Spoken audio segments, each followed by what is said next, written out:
मैं पहले gun lover था, बाद में डॉक्टर बन गया। गन लॉन्च करने के लिए कितना इन्वेस्टमेंट होता है। World class air guns eight a very affordable price, क्योंकि बैरल की टेक्नोलॉजी और बाकी भी चीज़ है। तो हमारा डिज़ाइन इन हाउस है इन इंडिया, हमारा मैन्युफैक्चरिंग इन इंडिया, हमारा टेस्टिंग इन इंडिया। का पॉडकास्ट सबसे कमाल का होने वाला है। पहली बार एक ऐसे गेस्ट आने वाले हैं जिसे मैं गन का इंसाइक्लोपीडिया कहता हूँ। उन्हें सब कुछ पता है गन्स के बारे में। वो इतने पैशनेट हैं, इतने अमेजिंग हैं, मतलब यू विल बी अमेज्ड। मेरा सौभाग्य है कि आज उनसे मैं आपको मिलाने वाला हूँ, तो ये वीडियो मिस मत करिएगा, पूरा वीडियो देखिएगा। इस वीडियो के बाद आप एयर राइफल के बारे में, एयर गन के बारे में सब कुछ जान जाएंगे जो इंडिया में चल रहा है। आज हमारे पॉडकास्ट पे हैं डॉक्टर सिरसत, प्रेसी होल के डायरेक्टर, और वो बहुत ही कमाल के हैं, बहुत ही अमेजिंग हैं। उन्होंने प्रेसी होल को वर्ल्ड का नंबर 1 एयर राइफल कंपनी बनाया है। सर से बात करने वाले हैं। हमारा सौभाग्य है कि सर हमारे साथ हैं। Hi sir, doctor sir, welcome to the show. Thank you very much. आपने मुझे इतना सम्मान दिया और आपके पॉडकास्ट पे इनवाइट किया, इसके लिए thank you once again. Doctor साहब, ये मेरा है ना खुशनसीबी है कि मैं आपके साथ टाइम स्पेंड करने वाला हूँ। आप इतने बिजी रहते हैं। वर्ल्ड क्लास एयर गन बनाना कोई छोटी बात नहीं है, और मैं बहुत से लोगों से मिला हूँ और आज तक एक भी इंसान से मैं नहीं मिला जिन्होंने प्रेसी होल के किसी गन के बारे में ना कोई भी नेगेटिव बातें की है। किसी से नहीं मिला। मैं बहुत से लोगों से मिला हूँ, वो बहुत बातें करते हैं, बट जब बात आती है प्रेसी होल की क्वालिटी की, तो आई गेस वो वर्ल्ड क्लास है। मैंने पहले स्टार्टिंग में इंडिया का नंबर 1 नहीं बोला, क्योंकि मुझे नहीं लगता है कि ये इंडिया में नंबर 1 है, वर्ल्ड क्लास है। और वर्ल्ड के सभी एयर राइफल्स के मुकाबले कहीं ऊपर ही है, नीचे तो बिल्कुल भी नहीं है। तो इसलिए मैं इसे मानता हूँ कि प्रेसी होल जो है वर्ल्ड का नंबर 1 एयर राइफल कंपनी है। और डॉक्टर साहब, मैं ये जानना चाहता हूँ कि आप डॉक्टर हैं and air rifle, how does it, कैसे स्टार्ट हुआ प्रेसी होल की जर्नी? मतलब कैसे एज एन डॉक्टर से आप एयर राइफल में कैसे आए सर? एक्चुअली ऐसे नहीं हुआ। मैं पहले गन लवर था, बाद में डॉक्टर बन गया। तो एकदम बचपन से मुझे शौक था एयर राइफल का। तो बचपन में जब भी मैं खिलौने लेता था तो गन ही थे। लेकिन like all middle class families, there was no, कोई कैरियर नहीं था गन में उस ज़माने में, या मैं कभी प्लान नहीं कर सकता था आगे जाके मैं गन डिज़ाइनर बनूंगा। और I have no regret being a doctor. I love medicine. So ऐसे नहीं है कि I missed my profession. I did very well in medicine also. 25 साल तक मैंने फुल टाइम मेडिकल प्रैक्टिस की है। ये तो हॉबी ही था, लेकिन शौक था।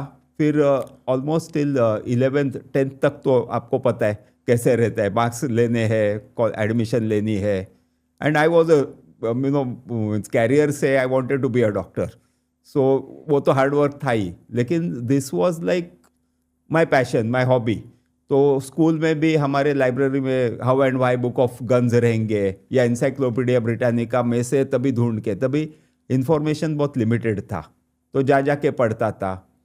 11th-12th स्टैंडर्ड में थोड़ा बहुत एयर राइफल का, उसके पहले भी था, लेकिन घर वाले तो मिडिल क्लास फैमिली के, मेरे घर में कोई बैकग्राउंड ही नहीं था गन का।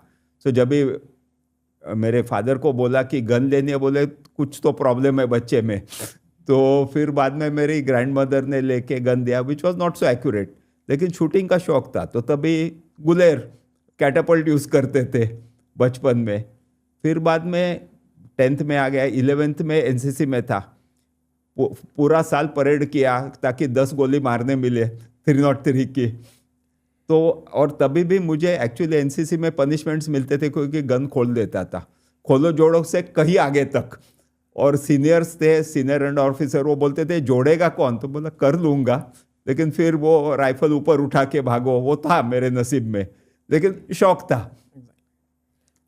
एनसीसी से सर याद आया कि मुझे अपने एनसीसी के दिन याद आ गए कि जब गन्स को खोलते थे। एसएलआर, जब मैं था तो हमें एसएलआर दिया करते थे वो खोलने के लिए, जोड़ने के लिए, पंजाब में फिलौर ट्रेनिंग कैंप में। गन्स सर, आई थिंक कभी ना कभी लाइफ में ना कुछ ऐसा पॉइंट आता है जहाँ से आप उस चीज़ की तरफ हुक्ड अप हो जाते हो। क्या आपको याद है आप पहली बार आपने गन को कब देखा था, और कब आपको लगा था यार ये गन तो बहुत ही पैशनेट वाली चीज़ है, या इसमें परस्यू करते हैं? As far as I remember, I mean I don't even remember that point, because since my childhood water pistol से लेके मुझे यानी कोई भी गन मेरे डैडी कभी खरीद के लाते थे, खिलौने की गन्स वगैरह, और तभी हम लोग बॉम्बे सेंट्रल लेते थे, तो ग्रैंड रोड मार्केट में रास्ते पे बैठ के रोता था कि ये गन चाहिए मुझे।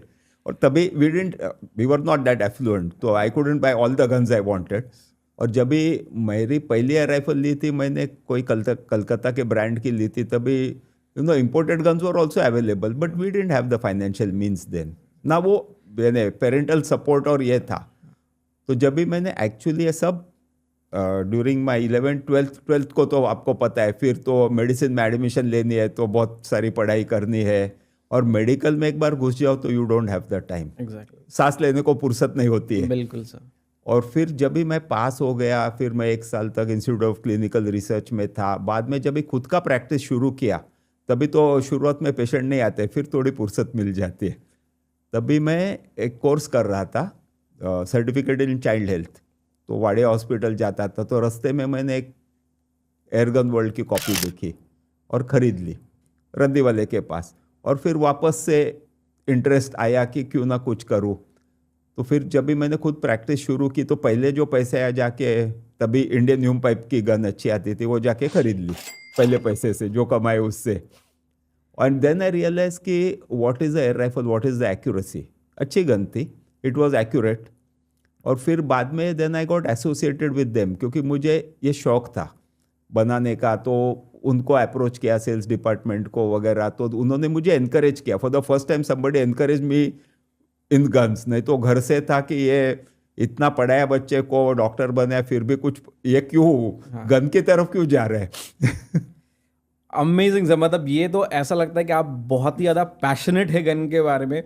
और sir can you share a journey कि कैसे आपने प्रेसियोल स्टार्ट किया, व्हाट्स द फाउंडिंग जर्नी, और क्या विजन था? क्योंकि मुझे लगता है कि विजन बहुत इंपॉर्टेंट होता है किसी भी काम के लिए। अगर आपके पास एक क्लियर विजन है और एक बड़ा विजन है, तो आप उस चीज़ को बहुत आगे तक लेके जाते हैं। And I can feel it कि आपके पास एक बहुत ही बड़ा विजन है। और what's the vision, and can you just share the story और फाउंडिंग प्रेसियोल? मैंने प्रेसियोल से पहले काफ़ी साल तक इंडियन ह्यूम पाइप के साथ काम किया, that they also help me, लेकिन उनके पास कोई विजन नहीं था। तो उनका तभी कैसे था कि ऑलरेडी कंपनी था, लेकिन हमेशा ये बात होती थी कि ये एयर राइफल कितना बिजनेस है, ये करेगा नहीं करेगा।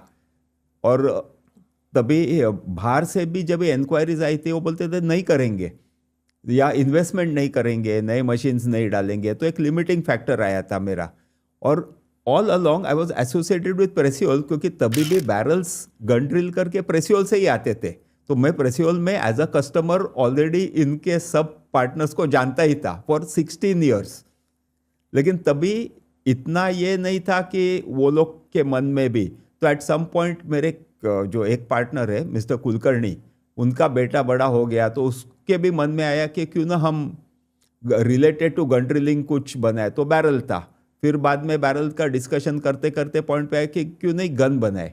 और मैं भी देख रहा था of going out on my own, because I had come to a saturation point in Indian Hume pipe, क्योंकि उसके आगे इन्वेस्टमेंट नहीं करेंगे तो नई गन नहीं बना पाते थे। और मुझे तो दुनिया की बेस्ट बनानी थी, और अपने लोगों को, इंडियंस को, वो गन वर्ल्ड क्वालिटी की गन देनी थी, लेकिन वो प्राइस में जो वो अफोर्ड कर सके। Because I had pass through that face, कि तभी सोचता था क्यों ना ये, मैं जाके जब इंडियन ह्यूम पाइप में गया तो बोलता है ये क्यों नहीं बनाते, वो क्यों नहीं बनाते।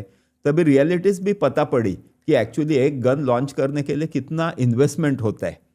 और वो इन्वेस्टमेंट फाइनेंशियली, शौक के लिए तो मैं एक चीज़ है, लेकिन फाइनेंशियली वो वायबल भी होना चाहिए ताकि मैं कंपनी चला सकूँ।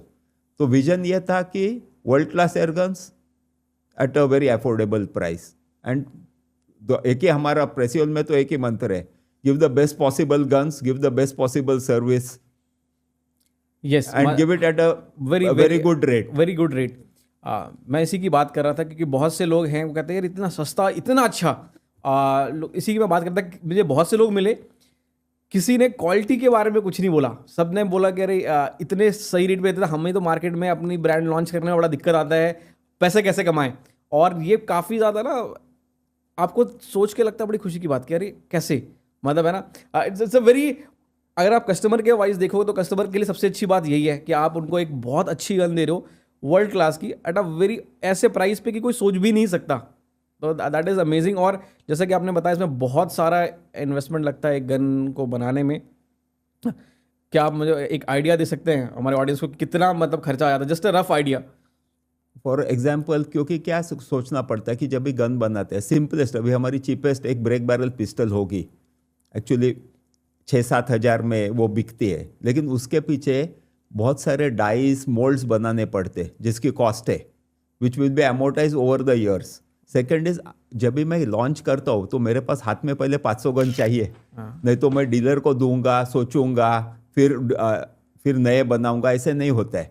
तो जब भी मेरी मार्केटिंग टीम जाती है तभी उनके पास रेडी होने चाहिए 500 गन्स, तो वो उसकी इन्वेंट्री का कॉस्ट और बैकवर्ड पार्ट्स की इन्वेंट्री 500 जाने के बाद तो नेक्स्ट आएंगे, तो वो पूरा सोच समझ के, and then again it is a gamble कि whether the product will sell और नॉट। फॉर्चुनेटली हमारे केस में there is hardly any product that didn't sell, so we are lucky and thanks to the customers for supporting us so much.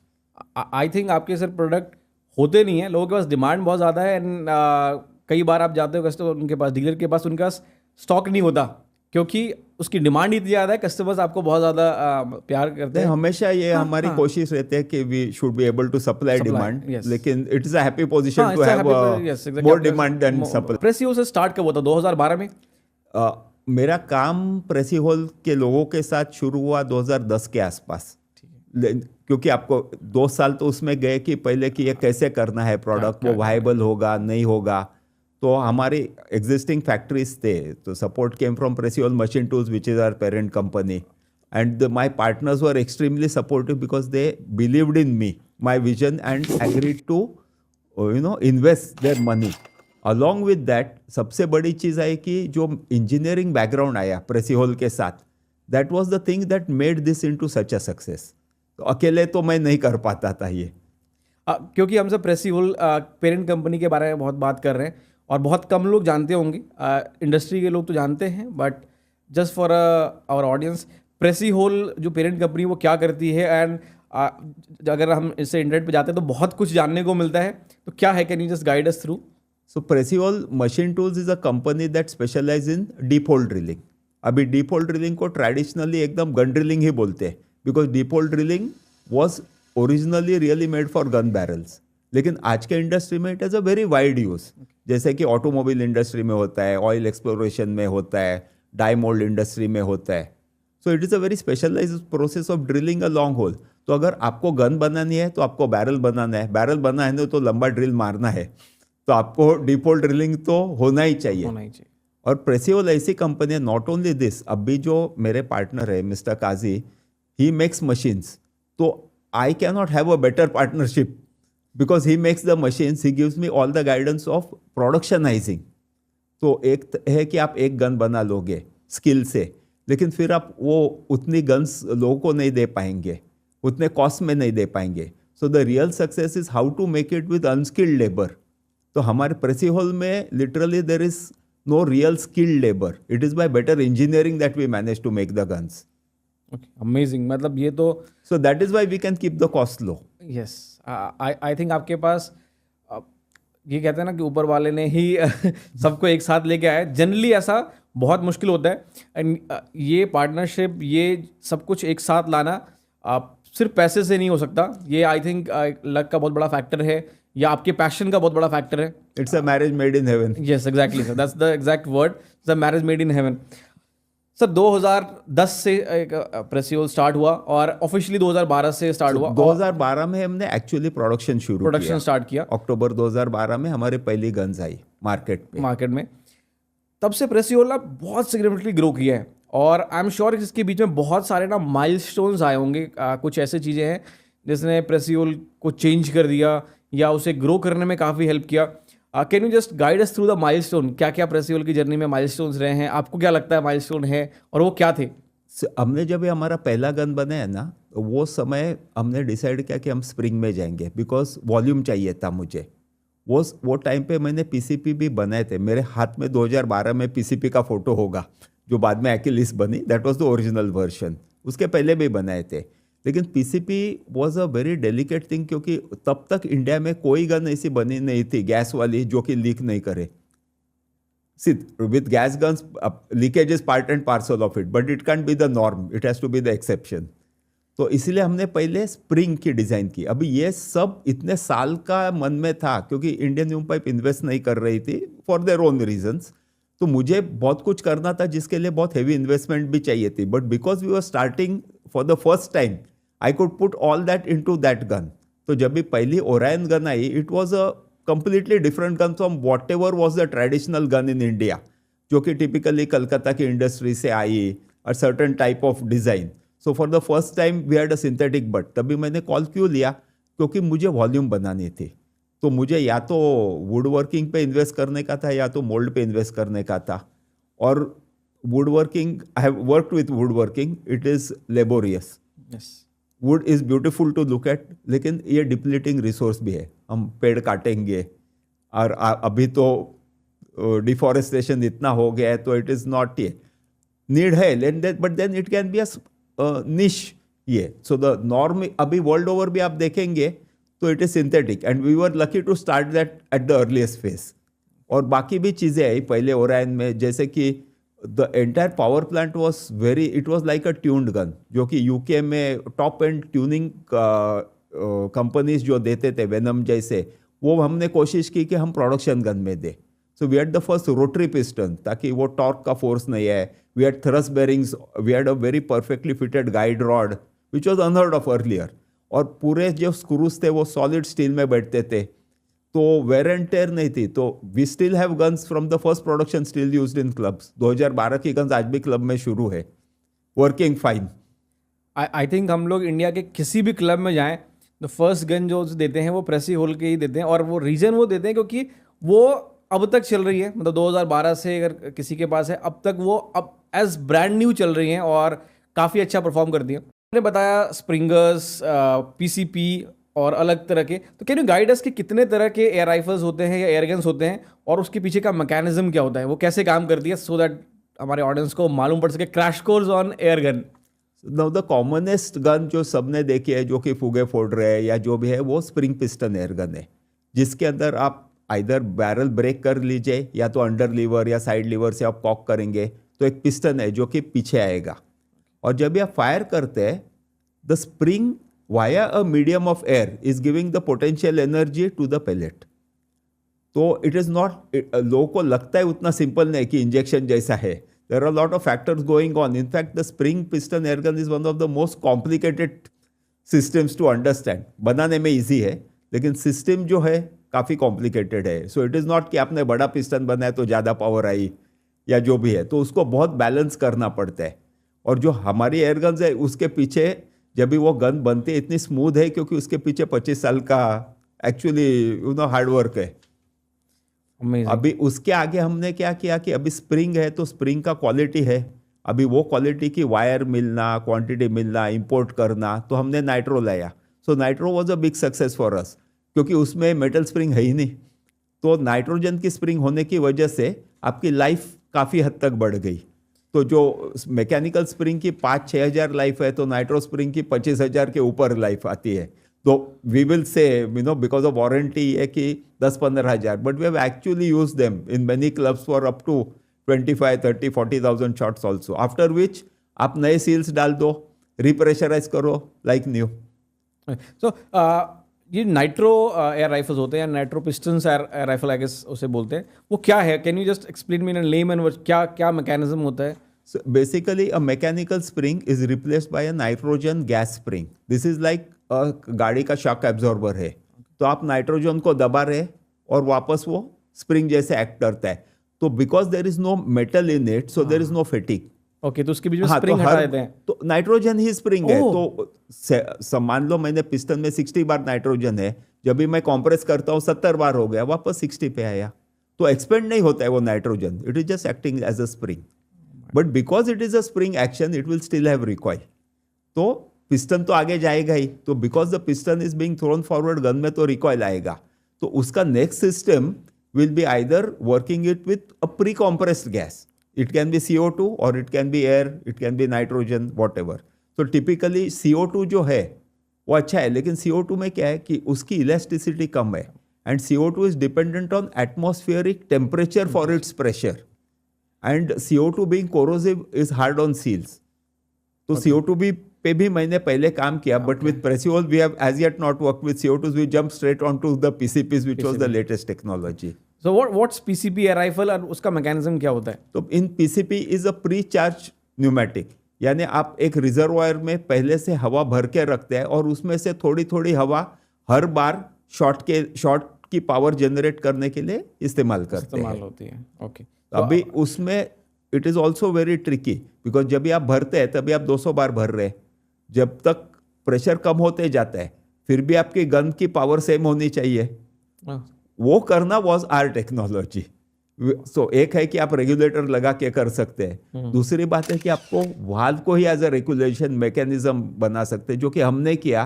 तो लोग जब भी बोलते हैं यस आगे जाके हम रेगुलेटर बनाएंगे भी, क्योंकि हाई प्रिसिशन जो कंपटीशन की गन्स है वहाँ ज़रूरी है, लेकिन जब हम गन इतनी सिंपल करते हैं ताकि उसके सेल्फ रेगुलेटिंग वाल्व की सिस्टम है, तो आपको बहुत अच्छा आउटपुट आता है, but with the least complicated mechanism, which means your gun goes in for less repairs and it is also less expensive. तो जब भी हमारी एक्चुअली एयर गन बाहर की कंट्री में भी गई है तो वो लोगों ने बोला कि हमने इतनी अच्छी regulated without a regulated gun नहीं देखी है. So which made us very happy. Yes. Precihole sir ना वर्ल्ड में एक बेंचमार्क है जिसे हम कहते हैं ना, उससे देख करके हम बाकी लोग इंस्पायर्ड होते हैं इस मुकाम तक पहुंचाने के लिए. आई एम श्योर कि जितनी आप आसानी से बातें कर रहे हैं कि हमने ये कर दिया, ये बहुत टफ जर्नी रहा होगा आपके लिए. क्या चैलेंजेस रहे हैं सर प्रेसियोल को स्टार्ट करके यहाँ तक लेके आने के लिए? व्हाट आर द चैलेंजेस जो आपने फेस किया, ताकि हमारे ऑडियंस को मालूम पड़े कि आपने कितना मेहनत किया है. I want to know the journey. See, there are two kinds of challenges. Yeah, one is the technical challenges. For people like me and my team, they are not very big. Technical तो हम कर लेंगे, होते हैं, क्योंकि initial करने के time क्या है कि डाइस मोल्ड्स बड़ी बड़ी इन्वेस्टमेंट्स थी, तो वेदर इट विल वर्क और नॉट एक मन में शक था, लेकिन वो भरोसा भी था कि हम कुछ अच्छी चीज़ कर रहे हैं तो it should work. The second thing is market पे आने के लिए एग्जिस्टिंग एक मार्केट होता है, उसको ब्रेक करना बहुत मुश्किल चीज़ होती है. We were a unknown brand at the time when we came on the market. Precihole was not a known gun making company. तो जब भी आई तभी मार्केट पे ऐसे था. दूसरी कि हमने इतने फीचर्स डाले कि गन मार्केट लीडर से एक्सपेंसिव थी, तो नए किसी को आके सबसे एक्सपेंसिव बनना is not a easy thing, लेकिन वो ब्रांड भी होता है. आज आप बोलेंगे कि क्या है आपकी gun. So today Precihole is known for giving expensive in what terms compared to what the Indian guns were there at a time, but they were not expensive. I will say they were actually cheaper because they gave the same features as the best of imported guns at a much lower rate. So we already always put ourselves that way. We are giving you world class quality. Don't think we are giving you Indian quality और इसमें हम compete ही नहीं कर रहे. We are competing with the best in the world, but we are giving it to you at a very good rate. तो ये market को accept होने में हमारा ये था कि होगा नहीं होगा. तो इनिशियली फर्स्ट टाइम मैं कलकत्ता में गया था, तो एक कंपनी थी, तो उन्होंने बोला तू पागल है, जबकि कलकत्ता में इतने सस्ते में गन बनती है, तेरी गन कौन खरीदेगा. 6 महीने बाद after the gun was on to the market, मैं वही शॉप में गया, same old 4 people came and sat in front of me and said नया क्या आ रहा है, because by that time we had proven that this is going to work. And then now we have come to a point where we are the most copied brand. Yes exactly. मतलब आपने तो benchmark ही set कर दिया ना. मतलब आपके guns का कोई मुकाबला ही नहीं है. मतलब मुझे कहते हैं ना कि पंजाब में गाना है कि जड़ दा मुकाबला 10 में कितने है, तो आपके गन्स का तो कोई मुकाबला ही नहीं है. You are the best. मतलब उसके लिए आपको गोल्ड मेडल मिलना चाहिए. और आपने जो स्टैंडर्ड है, मतलब क्या होता है कि जब आप कोई आता है किसी भी फील्ड में और वो एक स्टैंडर्ड फिक्स कर देता है. फॉर एग्जांपल गानों के लिए पंजाब में हनी सिंह हैं, जब वो आया तो उन्होंने पूरा इंडस्ट्री को चेंज कर दिया. आई गेस जब आप लेके आए एयर राइफल्स तो लोगों ने कहा यार ये भी हो सकता है. मतलब ऐसा तो पहले किसी ने सोचा ही नहीं था. और सब कुछ right from the packing, after sale service, designs, look, सब में आपने जो है ना गेम चेंजर है. After sale service, warranty, I guess उससे पहले कोई वारंटी नहीं दिया करता था, उनके किसी के पास सर्विस सेंटर्स नहीं थे. अगर मैं आपके ब्रांड की तारीफ करने बैठूं तो आई गेस पूरा समय उसी में लग जाएगा. एंड आप उसके पूरे हकदार हैं. आई गेस एक जो मैं सवाल पूछना चाहता हूँ कि इंडिया में एयर राइफल का क्या लीगल स्टैंड है, क्या what's the legal stand of air rifle? आदमी कैसे खरीद सकता है? बहुत से लोगों को ये सवाल रहता है मन में कि is it legal to have a air rifle in India? Can you just guide us through sir? So basically legality depends on power. So अभी क्या था कि पहले एक अलग सेट ऑफ रूल्स थे, 2016 में नए रूल्स आए. तो अभी उसके मुताबिक any air rifle having power more than 20 joules और any caliber more than .177 caliber will require a license, and this is the same license which is required for a firearm. कोई अलग एयर राइफल का licence नहीं है. और ये बात बिल्कुल साफ जो FAQ है MHA से जो फ्रीक्वेंटली आस्क्ड क्वेश्चन है उसमें एकदम क्लियरली लिखा हुआ है, तो उसमें कुछ शक की गुंजाइश नहीं है. तो हम भी क्या करते हैं कि बिकॉज लाइसेंस के ऊपर लाइसेंस लिस्ट लिमिटेड है, तो all our production right now is only air rifles up to 20 joules and 177 calibre. लेकिन अगर कोई खरीदना चाहता है, हमारे पास मैन्युफैक्चरिंग लाइसेंस है, we are looking at producing .22 and bigger calibres and higher power for our market as well as export markets. तो अगर आप लाइसेंस पे खरीदना चाहो तो हम बनाएंगे गन्स. ओके, तो इंडिया में एयर राइफल .177 या 4.5 mm लेस देन 20 जूल के लिए लाइसेंस की रिक्वायरमेंट नहीं है. और प्रेसी होल अभी यही बनाता है .177, जिसके लिए आपको लाइसेंस की कोई रिक्वायरमेंट नहीं है. मैन्युफैक्चरिंग के लिए जरूरत है, हमारे पास वो लाइसेंस है. एंड यूजर को खरीदने के लिए लाइसेंस नहीं लगता है, लेकिन बेचने के लिए फॉर्म 8A लाइसेंस लगता है. You need to be a licensed airgun dealer to sell air rifle. अगर आप किसी अनलाइसेंस्ड से खरीद रहे हो तो वो लीगल नहीं है. और उसकी रिकॉर्ड देनी पड़ती है गवर्नमेंट हर मंथ आपको रिकॉर्ड देना पड़ता है. और जब आप खरीद रहे हो तो आपसे वो आईडी प्रूफ मांगेंगे. अगर कोई लाइसेंस्ड एयरगन डीलर है तो आपसे आपका फोटो आईडी प्रूफ मांगेंगे एंड तभी आपको वो राइफल बेचा जाएगा. तो इवन जो PCP एयर राइफल है अभी जो प्रेसियोल बनाती है वो 20 जाउल से नीचे. Same it is the same. I mean see, हमको पावर ज्यादा बनाना is not a technical challenge. We can make बहुत ही ज्यादा पावर बना सकते हैं, लेकिन लीगली आप पोजेस नहीं कर सकते तो फायदा नहीं है ना. तो अभी सर इंडिया में स्पोर्ट्स का जो लैंडस्केप है कैसे आप देखते हैं? इंडिया में शूटिंग का क्या क्रेज चल रहा है? हम कहाँ स्टैंड करते हैं? एक होता है ना, किसी भी फील्ड की एक जर्नी होती है. तो अभी as an Indian sports market में what's the current landscape? Can you guide us through? Actually I think we are living in the golden age of air gunning in India today. आज तक कोई ऐसा समय नहीं था इंडिया में ताकि इतने सारे एयरगन्स अवेलेबल है from so many brands. The shooter is spoiled for choice. हम ही खुद इतने टाइप के एयरगन्स बनाते हैं. हम स्प्रिंगर बनाते हैं, PCP बनाते हैं, उसमें भी स्टैंडर्ड है, बुलपप है, बेंच रेस्ट है, पिस्टल है, फोल्डिंग बट वाली पिस्टल है, सो मेनी. और our shooters in the ISSF type shooting are doing so well on the international arena, and our chances of getting medals are highest in this sport. So it is really a golden period we are staying in. मैं मजाक में बोला करता था कि India के बच्चे इतने अच्छे हैं कि वो पत्थर मार करके ना स्ट्रीट लाइट तोड़ देते हैं. तो एयर राइफल से तो वो क्या ही कर लेंगे. बट मुझे लगता है कहीं ना कहीं अब तो चलिए फिर भी एक्सेप्टेंस है. पहले जब आप अपने पेरेंट्स को बोला करते थे कि हमें राइफल चाहिए या गन चाहिए, आप किसी को बोलते हो मैं ना शूटिंग करता हूँ, तो उनके दिमाग में बड़े ही अजीब से ख्याल आते हैं. अभी भी है थोड़े बहुत मन में ये कि स्पेशली अभी काफ़ी हद तक बदला. लेकिन जब भी मैंने खुद टारगेट शूटिंग शुरू किया तभी ऐसे था कि पेरेंट्स इतने, एक तो कैरियर नहीं था वहाँ पे, यानी आप ये शूटिंग करके आगे पैसे नहीं कमा पाते थे. अभी बहुत सिनेरियो बदल गया है. तो आज मैं एयर राइफल बनाता हूँ तो मैं बोल सकता हूँ कि मैं वो चीज़ बना रहा हूँ जिससे अभिनव बिंद्रा ने पहला ओलंपिक का गोल्ड मेडल इंडिया के लिए लाया इंडिविजुअल. तो लोग समझते हैं शूटिंग क्या है. नहीं तो पहले था कि कुछ वायलेंट जैसा स्पोर्ट है ये.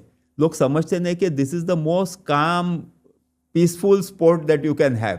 जब आप शूटिंग रेंज पे जाएंगे तो इतना काम सेरीन एटमॉस्फेयर होता है, शांत एटमॉस्फेयर होता है, और लोग इतने कॉन्सेंट्रेशन से, शांति से. तो actually it is a mental sport, it is not तो it is not only sports. मतलब आई थिंक जब आप शूटिंग रेंज पे जाते हो कोई भी स्पोर्ट्स के बारे में देखिएगा, मैंने देखा है क्रिकेटर जो है अपना बैट पटक देता है, फुटबॉलर एग्रेसिव भी आते हैं. मैंने आज तक किसी भी शूटर को अपने गन को ड्रॉप करते नहीं देखा. वो तो कर ही नहीं सकते है ना. तो और इतना तक आपने अगर टॉप मोस्ट अपने शूटर को जब भी मेडल जीता है वो फेज में भी देखा रहेगा तो इतना शांत रहता है क्योंकि उसको आदत ही नहीं है एक्साइट होने की. एग्जैक्टली मतलब वो सबसे काम पर्सन, काफी शांत स्वभाव के लोग होते हैं.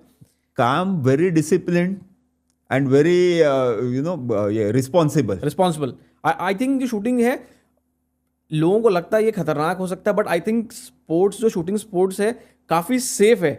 क्योंकि अगर आप it is amongst the safest Safe sports. sports. मतलब अगर आप क्रिकेट खेल रहे हो तो आपको बॉल लग सकता है, फुटबॉल में आपके पैर में चोट लग सकता है, हॉकी में आपके पैर में चोट लग सकता है, कबड्डी में आपके, लेकिन शूटिंग में आप, क्योंकि आप तो गोली किसी और टारगेट पे मार रहे हो, तो आपके आप पे इतना पहले जब आप शूटिंग रेंज पे जाते हैं तो पहली चीज सिखाई जाती है सेफ्टी. और अगर कोई भी सेफ्टी थोड़ा भी ही फ्लाउट करता है तो वो डायरेक्टली शूटर डिस्क्वालीफाई होता है. हाँ एग्जैक्टली मतलब जो अगर आपको तो ऑटोमेटिकली जो बच्चा शूटिंग में जाता है वो ऑटोमेटिकली सेफ्टी कॉन्शियस बनता है, वो ऑटोमेटिकली वो डिसिप्लिन्ड बनता है. और क्योंकि वो शूटिंग करता है वो पढ़ाई में भी अच्छा करता है क्योंकि उसका फोकस होता है. सर आप जो है ना शूटिंग के बारे में, जैसे आपने बताया शूटिंग रेंज के बारे में, आप खुद एक शूटर हैं, प्रोफेशनल शूटर हैं, आपने बहुत सारे कॉम्पिटिशन्स खेले. Can you guide us through the journey? कैसा रहा सर आपका जर्नी एज एन शूटर? तो एक्चुअली मैं इवन शूटिंग करने गया, मुझे पहले भी शौक गन का ही था बनाने का. तो मैं अच्छे अच्छे गन देखने के लिए शूटिंग में गया. लेकिन लकीली मेरी फर्स्ट कंपटीशन थी जब भी मैंने शूट की 1991 में जीवी मावड़नकर, वहाँ मुझे gold medal with new record बना. तो मेरे सर पीछे पड़ गए कि तू शूटिंग कर. तो एक्चुअली मैं फोर्सिबली टारगेट शूटर बना. मेरा दिल और जान, I shoot because I use the gun, लेकिन मेरा डिज़ाइन में था. तो I to always go to the range to see more new guns. लेकिन जो एक्चुअली जब भी शूटिंग किया जो बहुत अच्छा लगता है, it is a very Kameng peaceful. ये सर आपने डिज़ाइन की बात की, क्योंकि आप खुद भी शूटर रह चुके हैं, आपको क्या लगता है एक एयर राइफल में क्या सबसे इंपॉर्टेंट चीज़ है? What's the design element to have a great air rifle और great gun? See, a gun is defined as a tube that puts out a projectile. तो गन की जान बैरल होती है. No barrel no gun. तो प्रेसी hall में we are very lucky that हम खुद के बैरल बनाते हैं और दुनिया में एक ही कंपनी है जो कि बैरल मेकिंग मशीन भी खुद बनाते हैं. So Precihole is the only company in the world that makes the guns, that makes the barrels and also makes the barrel making machinery. And fortunately मेरे पार्टनर ही machine design करते हैं, तो मुझसे अमीर आदमी कोई नहीं है. मैं समझता हूँ क्योंकि मेरे खुद का अपना इन हाउस टेक्नोलॉजी है. और अब बैरल तो अभी ये हो गया कि गन आपकी एक्यूरेट हो गई, तो barrel and the bullet that is the major contributor to accuracy. लेकिन बाकी भी फीचर्स है ताकि आपका पावर प्लांट स्मूथ हो, जो शॉर्ट जनरेशन है वो एकदम स्मूथ हो, आपका ट्रिगर बहुत बढ़िया होना चाहिए. So now this is related to the interface with, आखिर एक ह्यूमन बीइंग चला रहा है तो उसको इंटरफेस जो है, तो जो उसके जो एर्गोनॉमिक्स है, ताकि the gun has to be made to fit the person and not vice versa. तो वो जो फ़र्क है, आप मैंने जब भी गन बनाई और इवन डिफेंस वालों ने हाथ में ली, तो इसमें ऐसी क्या चीज़ है जो ऑटोमेटिक फिट होता है. मैं बोला जैसे आप शर्ट बनाते हैं फिट होने के लिए, वैसे हम गन बनाते हैं. It has to be made to fit that individual and user interface easy होना चाहिए, अर्गोनॉमिक्स ईजी होना चाहिए. And that is with any product that use. आप गाड़ी में बैठेंगे बोलेंगे यहाँ फंस रहा है, मैं सोचूं जब हाथ के पास ये होना चाहिए तो होना चाहिए, वो आपको स्ट्रगल करना पड़ता है तो अच्छा नहीं है. तो we take a lot of care in the ergonomics. I think Precihole guns का आईफोन है जो सब कुछ सोचता है कस्टमर के नीड के हिसाब से. आई थिंक प्रेसी हॉल स्टार्टिंग से ना कटिंग एज टेक्नोलॉजी के बारे में बहुत एंड प्रिसीजन के बारे में आप बहुत ज़्यादा ध्यान रखते हैं, एंड उसके पीछे बहुत ज़्यादा टेक्नोलॉजी लगता है जो जनरल लोगों को नहीं पता, CNC, CAD या बहुत सी चीज़ें. क्या आप सर गाइड करेंगे व्हाट्स द होल प्रोसेस, एक एयर राइफल बनाने का जो प्रोसेस है right from the scratch to air rifle, उसके पीछे क्या क्या टेक्नोलॉजी लगता है जो जनरल लोगों को नहीं पता और उन्हें जानना चाहिए? मैंने जब भी शुरू किया तभी मैं सब कुछ हाथ से घिस के बनाया. Luckily I was skilled enough to do that. तो मैं एक पेंसिल का ड्राइंग 2D पेपर पे करता था और वहाँ से पूरा सिर्फ दिमाग में होता था. लेकिन यह जब भी प्रोडक्शन में लाना है तो बहुत मुश्किल काम है. ये जब भी अनस्किल्ड लेबर से करवाना है तो मुश्किल काम है. अभी जैसे गाड़ी बनाते हैं, आपको गाड़ी इतने सस्ते में इतनी अच्छी मिलती है because there is a lot of technology that has come in and with any other product. तो सिमिलरली आज हमारे पास डिज़ाइन पूरा 3D CAD पे होता है. सॉलिड वर्क्स जैसे प्रोग्राम्स हम यूज़ करते हैं जो कि मशीन्स में भी यूज़ करते हैं, उसका एक्सपीरियंस है हमको, इसलिए हम वो गन डिज़ाइन में भी यूज़ करते हैं, विच आर गुड. तो मैं यहाँ बैठ के पूरा गन देख सकता हूँ and I can even simulate it before anything is made. Secondly, उसके पार्ट्स हम लोग आज 3D प्रिंटिंग से बना के विजुअली देख सकते हैं. अगर मैं पहले बट बनाता था तो फर्स्ट बट मैंने हाथ से कार्व किया और उसको डिजिटाइज किया. आज हम लोग पूरा बट कंप्लीटली 3D पे बना के उसका एक 3D प्रिंटिंग करके फील करते हैं और कुछ भी चेंजेस करनी है तो सॉफ्टवेयर में मैं एडिट कर दूँ तो हो जाती है. So the process is shorten, made easier. वो करने के बाद एक्चुअली जो पार्ट्स है we can check them for stress, for कहाँ पे फोर्स आएगा, क्या फेल होएगा. So lot of things can be done beforehand. और उसको एक्चुअल प्रोडक्शन में लाने के लिए we use a lot of technologies of volume production. एक है कि आप आप उतनी अच्छी गन हाथ से बना सकते हैं विथ सम लिमिटेशंस, लेकिन आप उतनी क्वांटिटी में और उतनी कॉस्ट में नहीं बना पाएंगे. So the technologies that we use, we moved into a lot of technologies जो इनिशियल काफ़ी इन्वेस्टमेंट थी उसकी. जैसे कि इंजेक्शन मोल्डिंग है. इंजेक्शन मोल्डिंग में हम बहुत सारे पार्ट बन देते हो, आपको सेम पार्ट हर बार आएगा with the least effort.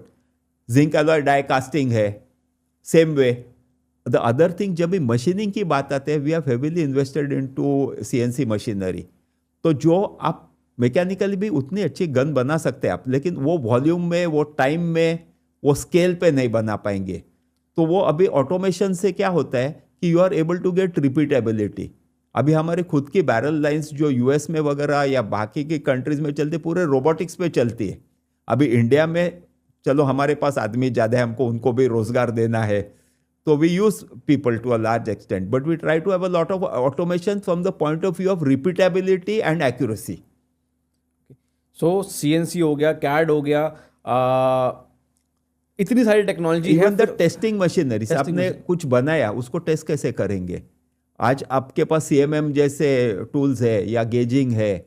So you have very high level. आज हमारे बैरल्स एयर गेजिंग से चेक होते हैं, where we can actually check the dimensions in sub micron. तो अगर अगर मेरा बैरल 1 माइक्रोन में चाहिए तो मेरी testing system has to be 0.1 micron. वाह, कमाल की सर बात है. प्रेसी होल का आई गेस जब आपसे बात करके मुझे जो ऐसा महसूस हुआ कि प्रेसी होल को जो ना इस वर्ल्ड क्लास लेवल पे लाने के लिए प्रेसी होल जो मशीन टूल्स जो कंपनी है या जो पेरेंट कंपनी है उसका बहुत बड़ा हाथ रहा है इस मुकाम तक लेके आने के लिए. अगर आप ये सब चीज़ें आउटसोर्स करते या अगर आपने मशीन खरीदा होता किसी से, आपके साथ अफोर्ड ही नहीं कर पाते. अफोर्ड ही नहीं कर सकते. बिकॉज आज आप देखेंगे कोई भी टेक्नोलॉजी, आज हमने गए साल में जर्मनी में था तो एक अलग टेक्नोलॉजी है. हम तो हर एक किस्म की टेक्नोलॉजी डेवलप करना चाहते हैं बैरल्स में. हम तो बटन राइफलिंग से एयर राइफल्स बनाते हैं, लेकिन हमारे पास कट राइफलिंग भी है, ब्रोच राइफलिंग भी है. आगे जाके हम ये कोल्ड फोर्जिंग है या इलेक्ट्रोकेमिकल मशीनिंग है, वो भी करना चाहते हैं. अभी कोल्ड फोर्जिंग मशीन 25 करोड़ की मशीन है. वो वॉल्यूम के लिए, मिलिट्री एप्लीकेशन के लिए अच्छी है, लेकिन but for highest precision that is not the machine. For highest precision it is cut rifling और बटन राइफलिंग, और majority air rifles are always done by button rifling. So we have developed that technology first. हमने ECM machine देखने गए तो वो कम से कम 8-10 crore investment है. अभी वो करके अच्छा उसका आउटपुट भी अननोन है, लेकिन हम चाहते कि हम we know all the technologies related to barrel in the world, so that we are in a position to. और हम मशीन ही बनाते हैं तो हम वो मशीन बेचते भी है बाहर की कंट्रीज में, इंडिया में. आप मतलब आप गन्स भी बनाते हो, गन्स बनाने वाली मशीन्स भी बनाते हो, और आप उसमें बेस्ट भी हो. मतलब सिर्फ बनाते नहीं है, आप उसमें वर्ल्ड क्लास बेस्ट हो. सो प्रेसी होल के पे बहुत सारी गन्स हैं, बहुत सारे मॉडल्स हैं. Can you guide us through कि कौन कौन से मॉडल्स हैं, क्या क्या आप बनाते हैं प्रेसी होल में? हमारे पास एकदम बेसिक लेवल के लिए जो हम चाहते हैं कि यानी कोई शूटिंग में इसलिए ना आए ताकि it is not affordable. From the basic एकदम वैल्यू मैक्स VX मॉडल है. VX मॉडल है सस्ता, लेकिन आज उससे लोग कंपटीशन भी जीतते हैं. So that basic accuracy is there. Now the difference is that VX spring है. नाइट्रो में आपको एक वाइब्रेशन कम आएगा. उसके बाद में PCP से, PCP में बिकॉज ऑलरेडी कंप्रेस एयर है तो आपको हर बार यानी शॉट का जर्क नहीं लगता है. उसकी वजह से it is easier to use. Both the guns are as accurate, but this is more user friendly. And now with the better trigger ये वो करके आप बेंचरेस जैसी गन यूज करेंगे तो आप 50 मीटर पे आधे इंच में ग्रुप्स मारते हैं, which is the top and accuracy that you can get. Generally sir जब लोग पूछते हैं कि मुझे अपने बच्चे को एक गन देनी है और अगर किसी को लाइफ में सिर्फ एक राइफल खरीदना है, एक एयर राइफल खरीदना है, आप उसे कौन सा मॉडल रिकमेंड कर रहे हो? It depends on which what is your commitment to it, और आप क्या पसंद करते हैं। हमारे most running items are Athena and Achilles. Okay, So there is, those guns will do everything that any other gun will do. The maximum power में जो accuracy है they will do in their class. Okay.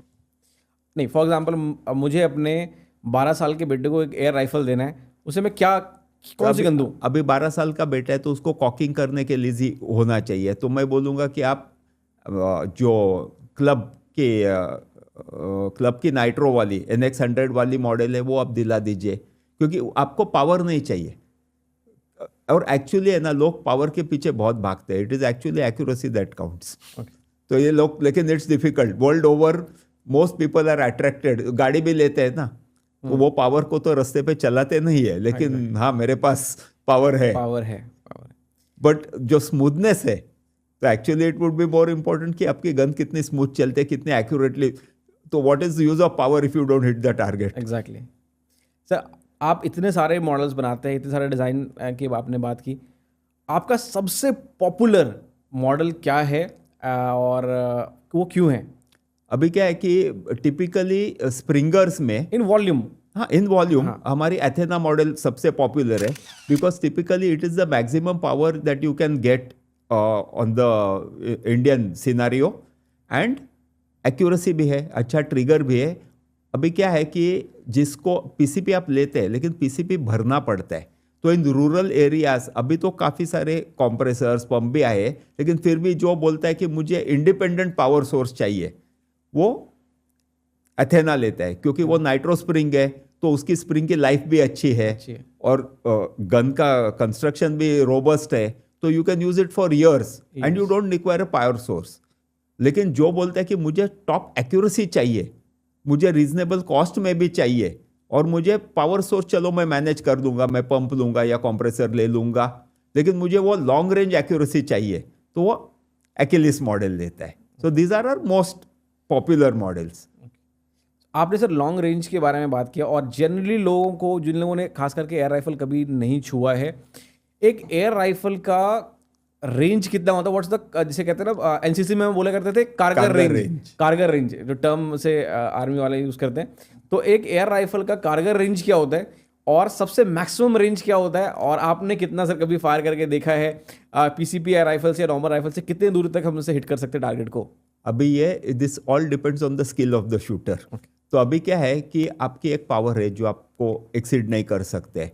तो अगर आप 30 degrees, it's not 45, 30, lot of people think it is 30, क्योंकि air का resistance आता है। 30 डिग्री पे आप फायर करेंगे और पूरी गोली जाके आगे तक गिर जाएगी, depending on the power 600 meters तक पहुंच जाएगी गोली। 600 meters it can carry that much. Air rifle, you have to be, air rifle is not a toy. लोग लिखते हैं, हम बोलते हैं it is not a toy. So आपको जब भी आप हाथ में गन लेते हैं तो आपके साथ रिस्पॉन्सिबिलिटी आती है। आप तो एयर सॉफ्ट में है, मैं मेरे बच्चे को एयर सॉफ्ट भी किसी के ऊपर कभी पॉइंट नहीं करने दी, बिकॉज गन है, it is a responsibility, safety comes with it.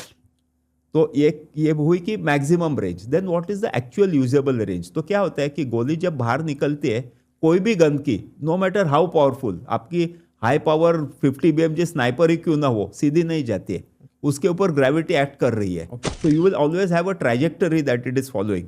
How well you know the trajectory and how what is your calibre, उसके ऊपर।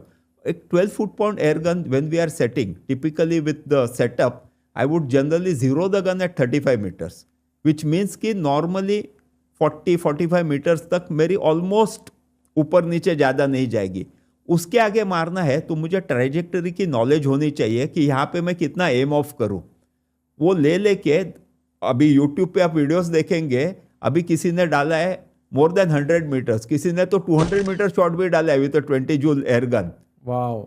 सो विच मीन्स, बट यहाँ पे इंपॉर्टेंट चीज़ ये नहीं है कि उसकी पावर तो उतनी है, एक्यूरेसी। आपको अगर एक्यूरेसी नहीं है तो आपकी रेंज कोई मायने ही नहीं रखती है। Okay, हाँ मतलब रेंज अगर गोली जा भी रही है, अगर आपने हिट नहीं किया तो हिट फिर नहीं की। hit और किया है। दूसरा है कि जैसे आपने बोला कि हमने पूरा सिनारियो बदला, अगर आप देखेंगे जब बिफोर प्रेसियोल जो यूट्यूब पे, आप तो काफी यूट्यूब पे एकदम नॉलेजेबल है, तो आप देखेंगे तभी के वीडियो थी कि लोग एयर राइफल से बॉटल मारते थे, टिन कैन मारते थे, that was the accuracy required. कोई कोई तो लॉन्ग रेंज पे बाल्टी भी मारते थे। हाँ वहां से आज जो वीडियोस हमारे आते हैं, हमारे चीप एयरगन से कोई ईयरबड मार रहा है, ये बट या किसी ने तो वर्टिकल कार्ड्स कट कर दिए। So we have come a long long way in Long terms of way. Accuracy. So जिन्हें जो एक्सपेक्ट करता है एंड यूजर एक्यूरेसी, उसका डेफिनेशन बदल दिया हमने। जिन्हें इससे समझ में नहीं आया, वीडियो में जो है हम उस रेफरेंस को डाल देंगे। प्लेइंग कार्ड जो होता है ना वो बहुत थिन होता है। आई एम अ मैजिशियन, तो मुझे पता है कि जो प्लेइंग कार्ड होता है वो बहुत थिन होता है, और उसके ऊपर निशाना लगाना और उसे काटना नेक्स्ट टू इम्पॉसिबल। और आप प्रेसी होल देखोगे कि प्रेसी होल के राइफल से लोग उसको भी कट कर देते हैं। दैट मीन्स प्रेसी होल के जो गन्स हैं ना वो बहुत एक्यूरेट हैं और बहुत ज़्यादा ही प्रिसाइज है। जो सर जिसके बारे में बार बार बात करते हैं सर, आई गेस आप सर मैं तो लोगों को precision से बोलता obsessed हो। प्रिसियन हमारे नाम में ही है। हाँ, वी आर precision। प्रेसी। प्रेसी सर, दो मॉडल्स जो है सर, लोग ना इसके बारे में बहुत ज़्यादा बात करते हैं आपकी। वो एक PX100 और NX200। वो उस मॉडल में सर क्या खास है और वाई दे बिकम पॉपुलर, उसका डेवलपमेंट का प्रोसेस क्या रहा है? एक्चुअली क्या, तब हमने शुरू किया तभी 100 मॉडल था। So the 100 model was designed around the then rules. तभी क्या था कि वो 1 इंच डीलूट पेनिट्रेशन का रूल था, जबकि .22 अलाउड था। ओके तो the gun was completely designed around to give the maximum power in those rules. जब ये नए 2016 के आर्म्स रूल्स आए तो मुझे बहुत सोचना पड़ा कि ये रूल्स कभी स्टेबल होंगे, क्योंकि कल जाके गवर्नमेंट रूल्स बदलते तो मेरा डिज़ाइन बदलता था और मेरी इन्वेस्टमेंट वेस्ट होती थी। तो मैंने काफ़ी टाइम लिया और हमने फिर बाद में जब भी मालूम पड़ा कि अभी अभी ये 20 जूल्स 17 ही होना है, तो हमने एक्चुअली गन्स बनाए विद डिफरेंट स्ट्रोक्स। तो लोगों को पता नहीं होगा, सिर्फ सिमुलेशन पे नहीं है। So I actually had guns made with 85 mm stroke, 90 mm stroke, 95 mm stroke, 100 mm stroke, so that we know कि कौन से पावर पे बेस्ट स्वीट स्पॉट आता है। मुझे 20 जूल गन बनानी है, मुझे ऐसी नई गन बनानी है जाकि एंड यूजर उसको ट्विक करके बहुत ज़्यादा पावर करे, unnecessarily, play around with that. So, but at 20 joules, I want a very smooth shooting gun. तो हमने उसके अराउंड NX200 डिजाइन की। At the same time we came up with the classic stock जो firearm का look है। बहुत लोगों को एयर राइफल लेते हैं, लेकिन अरमान है कि मैं फायर आर्म लूँ, तो हमको वो अरमान पूरा कर। See finally we are selling a dream to somebody. Exactly. See आप शूट तो करते हैं, लेकिन आपके मन में तो आप काउबॉय है ना। हाँ आप स्नाइपर है। हाँ तो finally I am catering to that market. तो वो classic stock went on to become a big hit. तो we already had a standard stock which is very good to use. आगे जाके तो हमने मैच गन्स भी बना है, बुलपअप भी बना है, all that is there. But the most popular one is the 200 NX and the एक्लिस। में क्या हुआ कि we designed the first PCP for a commercial market. So the idea was to make it so simple and efficient कि आप वो cost में बहुत अच्छी गन दे सके। तो उसके ऊपर भी काफ़ी मेहनत हुई। इट इज सी गन बनती तो है, लेकिन उसके पीछे से, जैसे मैं डॉक्टर हूँ, तो डॉक्टर जब भी कंसल्टिंग करता है वो 5 मिनट का उसका टाइम का ये नहीं है वैल्यू, उसने पहले 25 साल का एक्सपीरियंस की वो वैल्यू है। तो फाइनली ये जो गन बनती है उसके पीछे बहुत लेबर है, पैशन है, जो कि it is seen in that gun. Sir, जो एक्लिस की आप बार बार बात कर रहे हैं, what's the journey of designing Achilles? और अभी वो सबसे ज़्यादा जो है ना डिमांडेड गन है मार्केट में, तो tell me the journey about Achilles. तो एक्लिस का मेन जान है ना, it is his valve design. So क्या होता है कि लोगों को लगता है कि PCP क्या है कि एक वाल्व है, उधर तो एक हैमर से फटका मारना है और एयर निकालना है। अभी ये एफिशिएंटली कंसिस्टेंसी कैसे करना है, so the devil is in the details. तो इसका वाल्व वैसे डिजाइन किया गया है that it acts as a metering device. तो आपको ना ही वो एयर छोड़ता है, but it compensates pressure with volume. तो जब भी आपके हाई प्रेशर पे है, ये it's not just the valve, it is the hammer, the stroke and all that, the balance, the spring, उसका पूरा जो बैलेंस है ऐसे मैच किया गया है कि वो जब भी हाई प्रेशर है तभी वो इनएफिशिएंट है और कम एयर छोड़ता है, और जब भी वो लोएस्ट प्रेशर पे आएगा तभी वो ज़्यादा एफिशिएंसी बढ़ती है और ज़्यादा एयर छोड़ता है। कॉपी करने के वाले को वो दिमाग नहीं लगाना है क्योंकि ऑलरेडी बनाया हुआ है। मैं वही पूछने वाला था, क्योंकि इंडियन मार्केट में एक्चुअली की बहुत सारी लोगों ने कॉपी करने की कोशिश कर रहे हैं। मैं क्यों बोल रहा हूँ कोशिश, क्योंकि कोई भी आपका मुकाबला नहीं कर सकता, मैंने पहले बताया। तो how do you feel about it? आपके मॉडल को जो लोग कॉपी कर रहे हैं, how do you feel about this? See, I mean, it is not economically nice, but I will say that imitation is the most sincere form of flattery. Exactly. So, if mine is the most copied gun, then that is the gun that is selling the most. अब नहीं चलने वाली चीज को तो कोई copy नहीं कोई करता कॉपी है। नहीं करेगा। कोई अगर किसी को कॉपी करना और है तो किसी सबसे बेस्ट अच्छी को। चीज है उसको, और जो मैन्युफैक्चरिंग में सिंपल है डिजाइन, इसलिए वो कॉपी करते हैं। अच्छा, लेकिन वो what I will put it here is that you can copy my design but you can copy my quality. Exactly, yes. I guess कोई कर भी नहीं पाएगा, क्योंकि आप जो एक पैशन होता है किसी भी चीज़ को करने के लिए, जो अंदर से आता है, वो जनरली करना बहुत ही ज़्यादा मुश्किल है। सर, अभी हम आर्म्स रूल के बारे में बात कर रहे थे, आर्म्स रूल 2016 के बारे में। जब भी आर्म्स रूल आया तो जो व्हाट वाज द चैलेंजेस, क्या issue I? I am sure कि आपको कुछ या तो फ़ायदा हुआ होगा या नुकसान हुआ होगा। उस समय के बारे में थोड़ा सर मुझे गाइड इट करिए। Was a very challenging time because तभी तक इंडियन मार्केट पे 0.22 चलता था। 85% of our production was 0.22। 80%, 85%, 85%। Because वो मार्केट पे वो चलता था। और ड्राफ्ट रूल्स जब भी आए उसमें कुछ भी नहीं लिखा था कि ये डायरेक्टली बंद करेंगे। And one fine day on 16 July we got the news, it was like a bomb कि, और वी वर इन, हम क्या कर पाएंगे अभी? 85% अपना प्रोडक्शन बंद हो गया। But from there we took it as a challenge that we said that we will develop the finest in 177. So we'll make the 17 do things that the 0.22 could never do, which is actually true.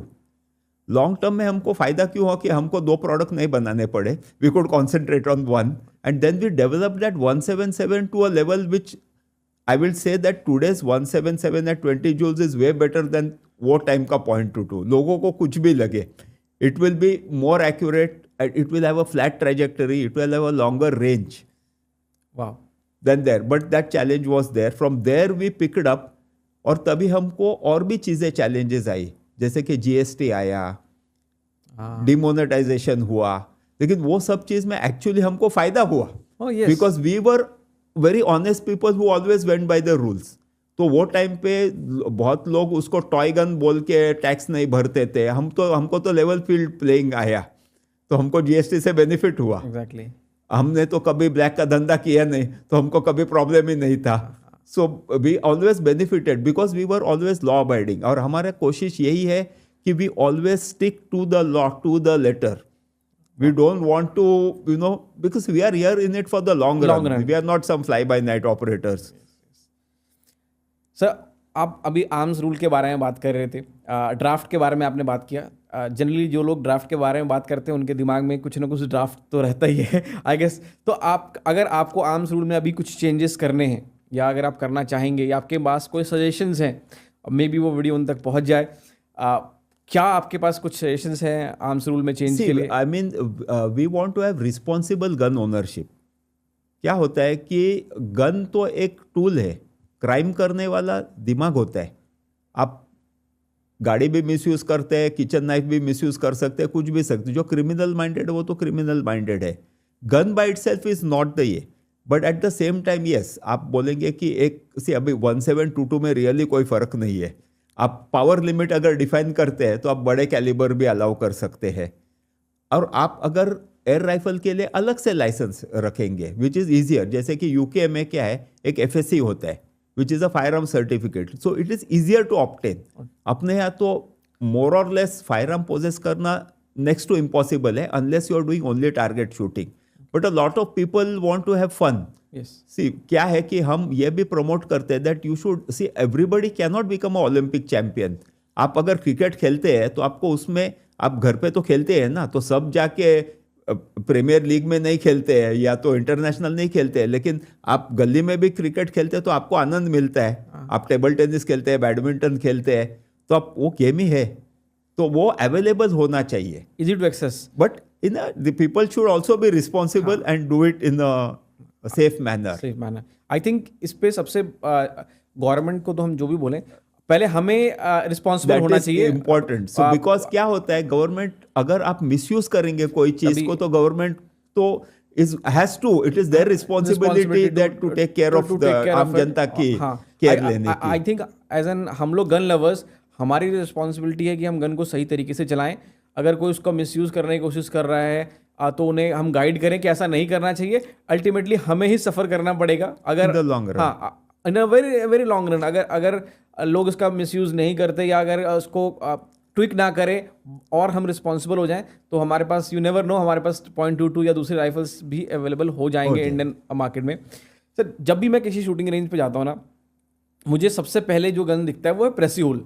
और प्रेसियोल ने अब competitions वाले air rifles भी बनाना start किए हैं. तो what was the journey to develop a competition के लिए जो एयर राइफल, उस मॉडल को क्या कहते हैं, क्या क्या चैलेंजेस आए उसके अंदर, and what was the whole journey for making a competition air rifle? मेरा बैकग्राउंड तो ऑलवेज कंपटीशन शूटिंग था. तो जब भी मैं गन पहले बनाता था तो सोचता था कि इसको मैं कंपटीशन गन कैसे बनाऊं. तो ओरिजिनल डिज़ाइन में ही कभी भी सोचा जाता था. अच्छा, दूसरी बात क्या है कि अगर कंपटीशन, जो हाई लेवल कंपटीशन है, बहुत गिने चुने लोग हैं, because it is time consuming, demanding. तो एवरीबडी में नॉट शूट कंपटीशन. लेकिन वो गन दुनिया में बहुत कम कंपनीज है, 5-6 गिनी चुनी कंपनीज है, वो लेवल की, ओलंपिक लेवल की गन्स बनाते हैं. तो उसका मार्केट भी बहुत लिमिटेड है. तो मेरी ये कोशिश थी कि मैं मेरी एग्जिस्टिंग गन को कंपटीशन गन बनाऊं, ताकि मुझे इन्वेस्टमेंट उतना नहीं करना पड़े, फिर मेरी कॉस्ट नहीं बढ़ेगी. So that is the starting point. तो आप देखेंगे कि जो भी ब्रेक बैरल गन है उसका हमेशा एक कंपटीशन मॉडल होता है. जैसे कि हमने 100 सीरीज चालू की तो डे 1 पे ओरायन थी और दूसरी जो पोलैरिस थी और क्लब मॉडल थी. तो वो लो पावर में हमने कभी भी क्लब मॉडल 7.5 जून वाली बनाई है. एक्लिस बनी तो एक्लिस के साथ में क्लब एलिट बनी, और जूनियर अभी है, और मैच प्रो जूनियर भी बनी. तो उसका मेन जो जान है, वो जो रिसीवर है, वो वही है. लेकिन आगे जाके अभी हमको रियली वर्ल्ड क्लास जब भी बनानी है तो it is a very specialised है. लेकिन I think now the time has come. So हमारी नेक्स्ट ईयर में प्लान है कि हम सेम क्वालिटी की गन बनाए जो कि the best in the world है. तो the choice should be what the shooter likes, not because, and we want people to buy our guns not because they are cheaper, they should buy because they are better the best. जो से competitions के लिए जब हम बात कर रहे हैं, जो टारगेट स्पोर्ट्स के लिए करते हैं, उस मॉडल का नाम क्या है? अभी तो हमारी फिलहाल मैच प्रो करके है. मैच प्रो राइफल भी है, मैच प्रो पिस्टल भी है. और वो गन से आप एकदम बिल्कुल इंडिया में टॉप मोस्ट लेवल तक शूट कर सकते हैं. As yet I will say we have not reach the best international level. लेकिन आज आप इवन ट्रायल्स में यूज करते हैं लोग हमारी गन्स, नेशनल लेवल तक तो यूज ही करते हैं. तो ये स्टार्ट पॉइंट तो मिलता है. अभी आपके पास मान लो 2.5 लाख रुपए की गन है तो आप शुरू ही नहीं कर पाएंगे. लेकिन वो एंट्री पॉइंट तो हमने दे दिया ताकि शूटर वो लेवल तक पहुंच जाए. सर, मैच प्रो का कॉस्ट कितना है? 45,000. सो मैंने सिर्फ ये जान के पूछा, क्योंकि अगर आप कोई भी इंटरनेशनल ब्रांड की मैच की कंपटीशन की राइफल ढूंढोगे, वो 2.5 लाख से 4 लाख के आसपास मिलता है, और मिलना भी बड़ा मुश्किल होता है. और आप सेम 45,000 रुपये में जो है खरीद सकते हो. पहले तो सर इसके लिए धन्यवाद. मैं हाथ जोड़ करके ना आपका शुक्रिया अदा करना चाहूँगा कि आपने ये इंडियन शूटर के लिए इतना बड़ा काम किया है.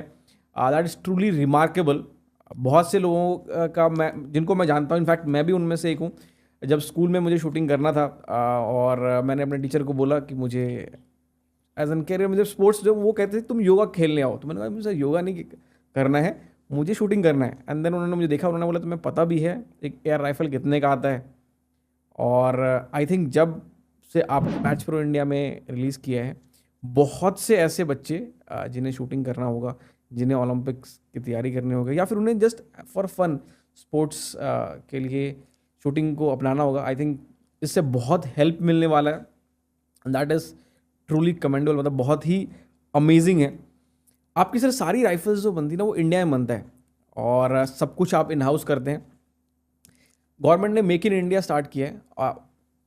मेक इन इंडिया से आपको सर कितना फ़ायदा हुआ है, और what do you have to say about that आपके ब्रांड के लिए? Our vision was always made in India, not make in India. There is a difference.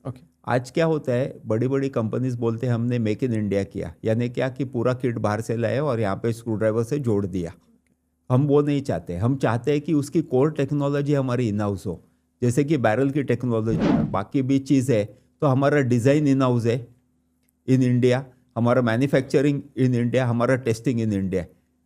और हमने यहाँ तक लाया कि मीन्स लिटरली नो पार्ट सी, अभी आप बोलेंगे world is a small place today, कहीं ना कहीं आप बोलेंगे कि रॉ मटेरियल तो बाहर से आता है, वो तो होता है, लेकिन जहाँ तक हमारी कोशिश है हमको सेल्फ रिलायंट बनना है, हमको कहीं पे भी डिपेंडेंस नहीं चाहिए, इसलिए we want to be made in India, not even make in India.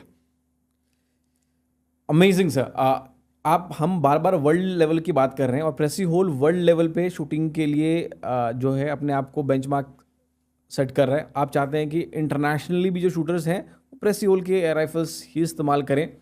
उस चीज़ को अचीव करने के लिए, उस ड्रीम को अचीव करने के लिए प्रेसी होल क्या क्या चीज़ें कर रहा है?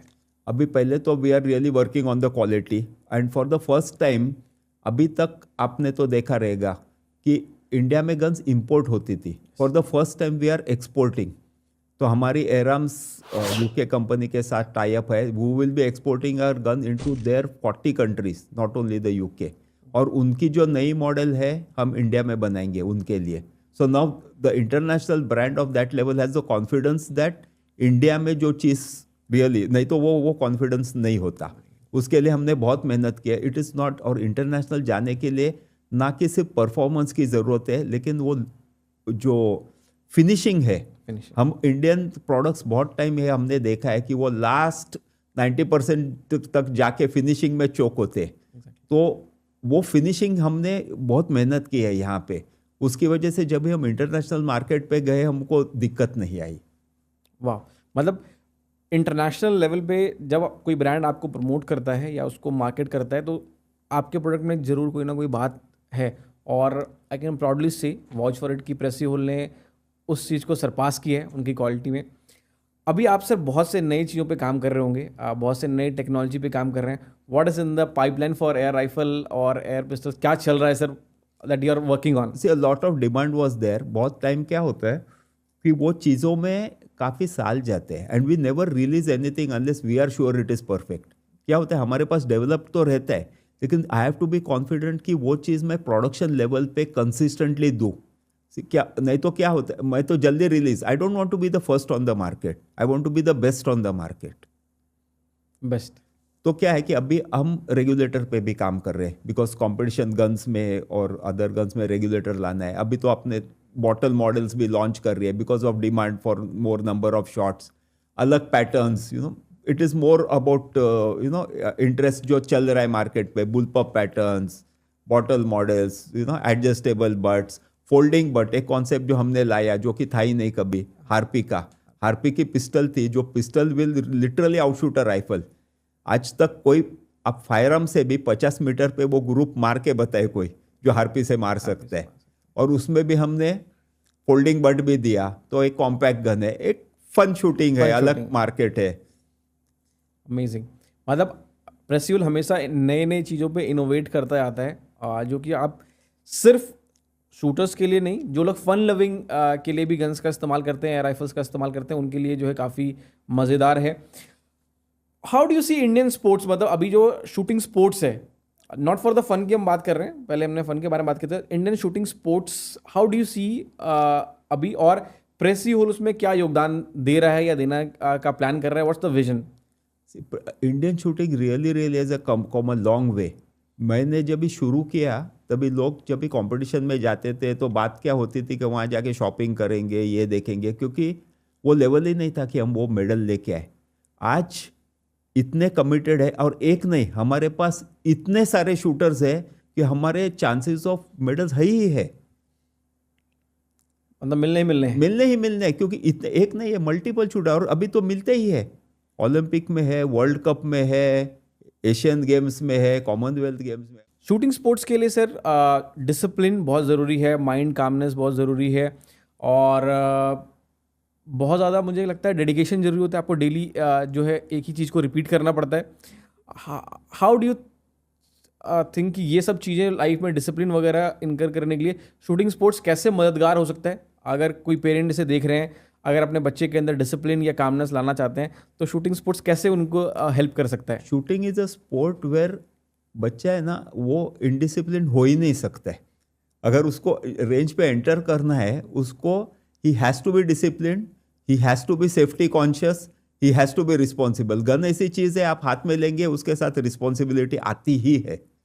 और दूसरा कि जब शूटिंग करता है बच्चा, उसका कंसंट्रेशन बहुत बढ़ता है, क्योंकि दूसरे स्पोर्ट में ऐसा नहीं कि उसको पूरी तरफ वो उसके टारगेट और उसके साइड्स के ऊपर, उसके ब्रीदिंग के ऊपर फोकस करके करना है।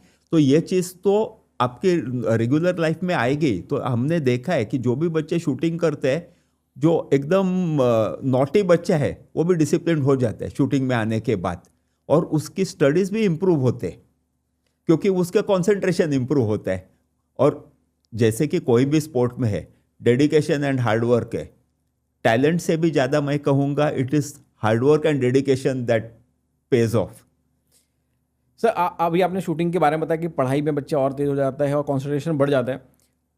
बहुत से लोग शूटिंग एज एन स्पोर्ट्स में, मेरे ख्याल से गवर्नमेंट जॉब्स वगैरह में भी हेल्प करता है। तो क्या बेनिफिट होता है अगर आप शूटिंग स्पोर्ट्स को अपनाते हो? तो पहले क्या था कि शूटिंग में उतना ये नहीं था, but because of the recognition coming, आज आपको रेलवेज में जॉब मिल सकता है, या सर्विसेज में जॉब मिल सकता है, या आप इवन आपकी खुद की रेंज शुरू कर सकते हैं। अभी तो टॉप शूटर्स ने अच्छा, उसमें अच्छा ये है कि वो और शूटर्स बनाते हैं, और वो लेवल के अगर आज किसी ने ओलंपिक जीता है या इंटरनेशनल मेडल जीता है, वो लोग अगर रेंज शुरू करते हैं, वो कोच बनते हैं, वो दूसरे को ट्रेनिंग देते हैं, तो ये स्पोर्ट इतना प्रमोट होता है। इसी में थोड़ा मैं ऐड करना चाहूँगा, अलग अलग किसी भी चीज़ में अलग अलग फील्ड्स होते हैं। अगर कोई शूटिंग से अपने आप को रिलेट करना चाहे, कितने करियर ऑप्शंस हैं? क्या क्या बन सकता है? कोच, शूटर, डीलर, क्या क्या ऑप्शंस हैं? बहुत कुछ है। से डीलर तो एक अलग बात हो गई, लेकिन मेनली आप देखेंगे कि शूटिंग के साथ, मान लो अभी मेरे क्लोज फ्रेंड है, क्या वो कैपापी स्पोर्ट्स चालू किया, I am so proud of him. मैं उनसे साथ क्लोजली जुड़ा था। He is the best in the world. आज ओलंपिक्स में कोई यूज करता है तो उनके jacket, trouser 5 out of 8 finalist use his equipment. और इंडिया की तरफ से I am very very proud of this. ना कि ये है तो एक्सेसरीज का बहुत बिजनेस है। तो कोई लोग शूटिंग ग्लासेस बनाते हैं, कोई लोग टारगेट्स बनाते हैं। अभी हमारे ही पहचान वाले हैं कि क्यू शॉट करके है, वो टारगेट्स बना रहे हैं। और कोई प्रमोट करते हैं स्पोर्ट्स, प्लिंकिंग के टारगेट्स बनाते हैं, प्लिंग स्पोर्ट्स है, वो कंपटीशन रन करते हैं ताकि ज़्यादा लोग आके, हम भी करते हैं, हम भी प्लिंक विद प्रेसियोल रखते हैं। तो मेरा विजन है कि ये शूटिंग का एक्टिविटी इतना बढ़े that India can become a hub for shooting. और बाकी भी मैन्युफैक्चरर्स है, अपार्ट फ्रॉम मेरा कंप्लेंट रहेगी कि आप कॉपी मत करो, आप खुद का इनोवेशन लाओ। आज टर्की जैसी कंट्री है, we can be the hub for shooting in the world. एक कंपनी क्यों, 10 कंपनी खड़ी हो सकती है इंडिया के। और कल से आज जब भी कोई बोलता है मेड इन इंडिया, तो सोचता है ये मैं गन लूँ या नहीं लूँ। ऐसे नहीं होना चाहिए। Made in India has to be the, India में गन बनती है तो अच्छी बनती है। आज हम क्यों बोलते हैं कि मैं जर्मन गन लेना चाहता हूँ? क्योंकि जर्मनी के मैन्युफैक्चरर्स ने वो स्टैंडर्ड बनाया है। हमको इंडिया में एक नहीं, अनेक लोगों को अलग अलग, हमको वो कंट्री का ये अपना नाम, अपना इंडिया का नाम दुनिया के मैप पे डालना है। तूती बोलनी चाहिए, वो होनी, we should have that vision. Should have that vision कि दुनिया में तूती बोलनी चाहिए हमारी। मतलब गन्स है तो हमारे है। India, made in India should be a world standard. हाँ, अच्छा, प्रेसियोल स्पोर्ट्स से प्रमोट करने के, जैसे हम बात कर रहे थे, इसे प्रमोट करने के लिए बहुत कुछ कर रहा है शूटर्स के लिए। आप क्या कोई कम्युनिटी प्रोग्राम चलाते हैं? Do you have a sponsorship program? या क्या क्या एक्टिविटीज़ प्रेसियोल अभी कर रहा है, या फ्यूचर में आपके प्लान हैं?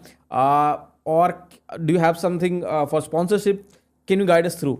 हमारा कहना है कि though I am a competition shooter myself, that is not the only way to have fun with the guns and shooting. बहुत लोग हैं जो कि maybe because of their age, because of their other commitments, may not be able to shoot Olympics or competitions, but they definitely love guns and would like to have fun with them. So for them, we want to have an avenue for safely doing it. तो हम जैसे कि अलग अलग events करते हैं कि we like to promote all kinds of shooting, okay, so long as it is safe and responsible. Exactly. So जैसे कि एक इनिशिएटिव था, प्लिंग स्पोर्ट ने किया था, so प्लिंकिंग कंपटीशन थी। तो उसमें भी हमने स्पॉन्सरशिप दी थी। आगे जाके हमने खुद का एक लिंक विद प्रेसियोल किया ताकि हमारे प्रोडक्ट्स प्रमोट करने के लिए। So basically you have fun with our products and we sponsor those events. इसके अलावा ट्रायो ने एक बेंच रेस जैसे इवेंट को इंडिया में लाने की कोशिश की थी, तो उसमें भी हमने स्पॉन्सरशिप दी और हमने उसके लिए गन्स, स्पेशल गन्स बनाई है, उसके लिए स्पेशल इक्विपमेंट भी किया ताकि people can shoot benchrest which is a very highly precision event but at a affordable cost. तो हमने पूरी गन स्पॉन्सर की ताकि आपको आओ और आप शूट करो। तो हमारी लगातार ये कोशिश है कि we can give back to society. Give back to society. Sure कि ये 100 गुना 1000 गुना आगे बढ़े और आप ऐसे ही लोगों की हेल्प करते रहे। अगर आप में से कोई भी जिसे देख रहा है, they need some kind of guidance, आप प्रेसियोल स्पोर्ट्स की वेबसाइट पे जा सकते हो, you can contact them and sir, और उनकी टीम जो आपको गाइड करेंगे। सर, मैं ये जानना चाह रहा हूँ कि एक प्रेसियोल में मैंने एक चीज़ नोट किया है, जो बट होते हैं आपके, सारे बट सिंथेटिक होते हैं। वुडन बट मैंने, if I am not wrong, मैंने बिल्कुल नहीं देखा है। क्या इसके पीछे कोई खास कारण है? What's the reason, what's the vision? See wooden है ना, क्या है कि wooden are very nice butts. मुझे खुद भी वुड बहुत पसंद है, but wood is a depleting resource. तो अभी क्या है कि, और दूसरा कि वो बट बनाने के लिए बहुत सारा स्किल भी लगता है और बहुत सारी मशीनरी लगती है। तो we took the call that we will go into synthetics because one is key environmental reasons, लेकिन at the same time in a limited manner we want to have wood in the future. Specially जो target guns बनेंगी वहाँ पे जो would का feel है वो आप सिंथेटिक से नहीं दे सकते। इवन आप 3D प्रिंटिंग करेंगे वो सेम फील नहीं है। So we are working on that. So in the future we want to have at least in a limited manner wooden butts. We are working. Design से sir मुझे याद आया, in future में प्रेसियोल के सारे rifles में मैंने देखा है सप्रेसर अटैच्ड ही होता है और फिक्स्ड ही होता है। क्या है उसका रीजन? सी बेसिकली क्या है कि इंडियन लॉ जो है in 2016 which came, it states that you require a licence to possess a suppressor for a fire arm. Okay, अभी आप बोलेंगे मैं तो सप्रेसर एयर राइफल पे लगा रहा हूँ, लेकिन अगर वो सप्रेसर फायर आर्म पे काम करे एक शॉट के लिए भी, तो लीगली सिर्फ कोई हमारे पीछे नहीं पड़ा है, but as responsible citizens of India and we want to make sure that nobody falls foul of the law. तो I had studied USA law, they have similar laws. तो वहाँ का वो क्या बोलते हैं कि अगर आप निकाल के सप्रेसर एक शॉट भी फायर आर्म पे चलता है तो आपको इसको लाइसेंस लेना चाहिए। We don't want to get into any controversies. तो हमारा टेक क्या है कि हमने सप्रेसर दिया है, we have designed a suppressor which is designed only for air rifle. It can not be used on the firearm really, क्योंकि अंदर फेल्ट है, बैफल्स है, प्लास्टिक के स्पेसर्स है, so it will get destroyed on the fire arm. The second is we are actually bonding it onto the gun ताकि it cannot be used on any gun apart from this air rifle. So we are just keeping ourselves legally safe. Smart. And the end user also legally safe. Yes, बहुत ये sir, ये move काफ़ी smart है। और हम जब legal की बात कर रहे हैं, इंडिया में एक बहुत ज़्यादा अजीब सा सवाल आता है। कई हम राइफल्स लेकर के कहीं ट्रैवल कर रहे हैं तो लोग पूछते हैं इसका यूजेस क्या है। तो अगर कोई पूछे कि what's the legal uses of air pistols and air rifle in India, क्या आंसर होना चाहिए? So it is basically to have some fun in shooting. See, anything can be misused. आप टारगेट शूटिंग फायर आर्म से भी करते हैं, वो भी लीथल है। Air rifles are less lethal, but again I will state that they are not toys, they have to be used responsibly and safely. लेकिन I mean why should somebody not have fun? See we are a country where हमारे even gods के पास भी bow and arrow होता है। तो हमारे country में we are people who worship gods, and हमारा तो सबसे बड़ा ये है अर्जुन है, जो कि so target shooting has is in our blood. तो why should we not enjoy doing that? मैं सर पंजाब में पला बड़ा हूँ और मैं अपने दोस्त को बोलता रहता हूँ, इंडिया में तो सर भगवान भी हथियार लेके चलते हैं। जो all our gods are armed. हम सब हमारे सारे भगवान जो है आर्म्ड हैं। जब आप सर किसी भी फील्ड में रहते हो और बहुत समय से सेम फील्ड में आप रहते हो, तो आपको फीडबैक बहुत सारा मिलता है। और कई बार जो फीडबैक ना बड़ा अमेजिंग होता है, बहुत ही यूनिक होता है। कोई ऐसा फीडबैक है आपके कस्टमर से, एक नहीं हो सकता अनेक, जो आपके लिए बहुत मेमोरेबल है या बहुत आपके लिए जो है ना एक यूनिक टर्निंग पॉइंट है? Tell me about the feedback. ये बहुत सारे आते हैं एंड इनफैक्ट जब भी कोई शूट करते हैं हमारी गन से और मेडल लेते हैं, खास करके छोटे बच्चे, और बोलते हैं कि मैंने ये स्कोर किया आपके गन से, सो that is the greatest reward for us. क्योंकि somebody I have been able to make somebody happy. दूसरा है कि वी हैव पीपल मीन्स जैसे कि फैन क्लब है, we have people who buy each and every model of Precihole that is out. इतने पसंद करते हैं हमको, तो वो हमको खुशी होती है कि कोई हमको इतना पसंद करता है. Amazing sir. सर बहुत से आई एम श्योर कि आप बहुत सी चीज़ों पे काम कर रहे होंगे. व्हाट्स द फ्यूचर प्रोजेक्ट क्या क्या प्रेसियोल नया लेके आने वाले हैं? क्या what's the future? See, like I told you, the one of the thing is to make the topmost target rifles. Added to that, whatever features जो लोग ज़्यादातर इंटरनेशनल मार्केट पे देखते हैं और बोलते हैं, जैसे कि बॉटल्स है, जैसे रेगुलेटर्स है. Already see, the main thing to crack in a gun is a barrel, a damn good trigger, a good firing cycle, and the ergonomic butt, which we are already giving.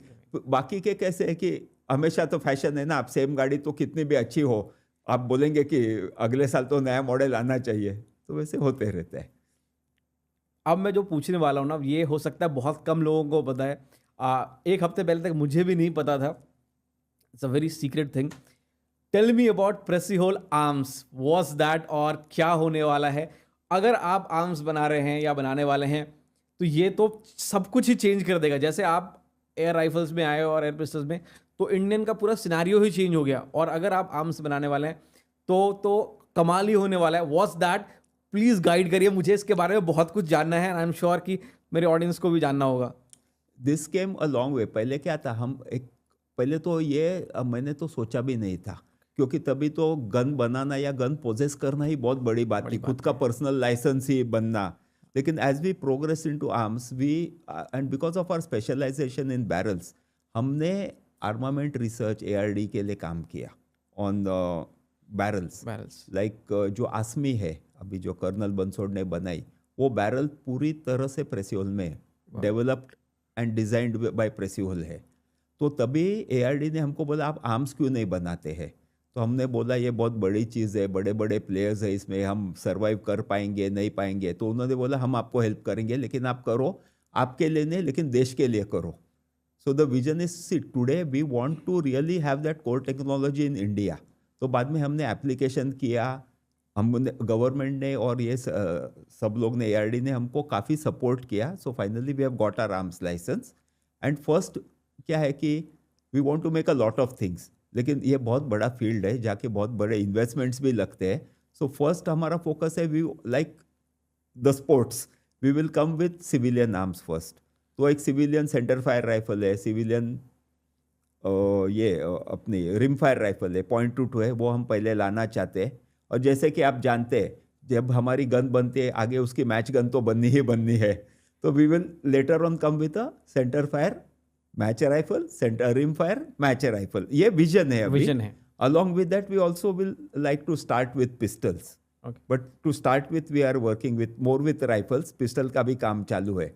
और ये बहुत बड़ा diverse और नया field है, क्योंकि सी gun तो वही है, लेकिन द चैलेंजेस आर डिफरेंट. जैसे कि एयर राइफल में लीकेज इज अ प्रॉब्लम, ये प्रॉब्लम है. वहाँ पे हाई प्रेशर फोर्सेस है. We want to have a product that is completely safe. तो उसका मेटलर्जी, उसका टेस्टिंग वो एक अलग है, जो आज इंडिया में वो लेवल का नहीं है. But when we come into it we want to be world class. So we just don't want to be second best. Yes. जैसा सर आपने बताया कि उसमें अलग चीज़ें हैं, मैं एक सवाल ऐड ऑन करना चाहता हूँ. What is the difference between making a air rifle और फायर आर्म्स में कितना डिफरेंस है?